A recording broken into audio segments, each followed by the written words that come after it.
ഒരു സാധാരണ ഒരു പാവം പിടിച്ചവനെ വല്ലതും തൊട്ട് കഴിഞ്ഞ് അവനെ ടാക്സ് കെട്ടിച്ചു, അല്ലെങ്കിൽ എന്തെങ്കിലും ഫോം അവൻ പ്രോപ്പറായിട്ട് ഫില്ല് ചെയ്തില്ല, അവൻ്റെ ലൈഫ് മുഴുവനും കോഞ്ഞാട്ടയാകും.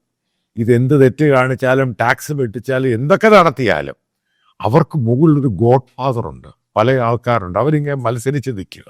പിന്നെ എവിടെയാണ് സാധാരണക്കാരന് നീതി കിട്ടുന്നത്? എവിടെയാണ് ജസ്റ്റിസ് കിട്ടുന്നത്?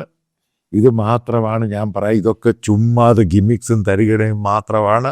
ഇവരെ കാണിച്ചിരുന്ന വേണ്ടാത്ത ആൾക്കാർക്കെല്ലാം ED നോട്ടീസ് സുപ്രീം കോടതി പറഞ്ഞു. ഇതേപോലെ സംഭവങ്ങൾ നോക്കുന്നു, ഒരു ഭയപ്പെടുത്തി, ജനങ്ങളെ ഭയപ്പെടുത്തി കാര്യങ്ങൾ നടക്കുന്നു. അവർക്ക് ഇഷ്ടമുള്ളവരുടെ കാര്യങ്ങൾ അവർ നടത്തി കൊടുക്കുന്നു. അതായത് ഇന്ത്യ എന്ന് പറയുന്നൊരു ബനാന റിപ്പബ്ലിക്കായി. ഈ ഓഫീസറിൻ്റെ പത്രസമ്മേളനവും ഇതെല്ലാം കണ്ടപ്പോൾ എനിക്ക് തോന്നിയതാണ്, ഒരു സാധാരണക്കാരന് ഇവിടെ നീതി കിട്ടത്തില്ല.